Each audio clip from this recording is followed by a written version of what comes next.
Now this is like the real one. We've got the button. We're going to press it, perhaps. Here's our first one. Steelers offensive play came under some fire after the loss to the Jags.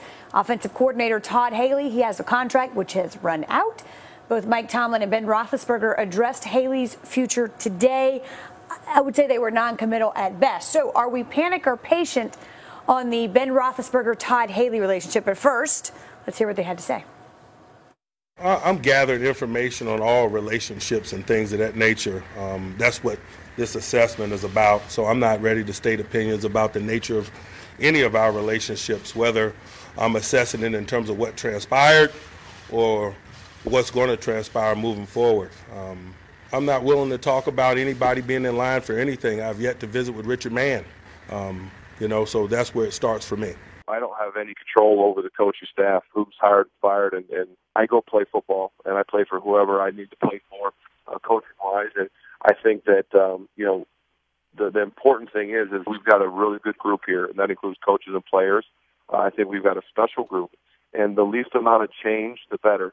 That's from players to coaches to everything. We don't want to have big changes because we're right there. We're on the cusp, and we feel like we've got some great things going for us, and that's what we're excited about. That's why I'm excited. It's one of the reasons I'm coming back.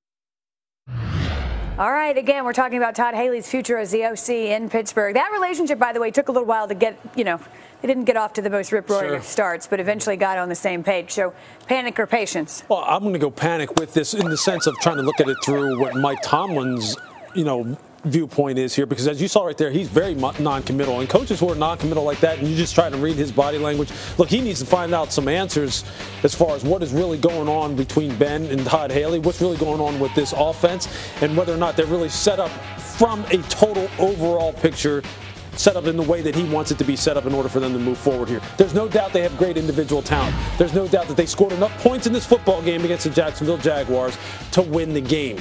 But what's interesting is I'm more interested in what's going to go on the defensive side of the football here, personnel-wise, and in terms of what their overall philosophy is, because that would be the side of the ball that would concern me more than the offense. What's interesting is that Ben Roethlisberger says he doesn't have control over the coaching staff. It's ridiculous to think that those two wouldn't have a conversation about his offensive coordinator and the relationship and how that works. Probably true, but I agree with Lou 100%. Their problem is not on offense. Their problem is on defense.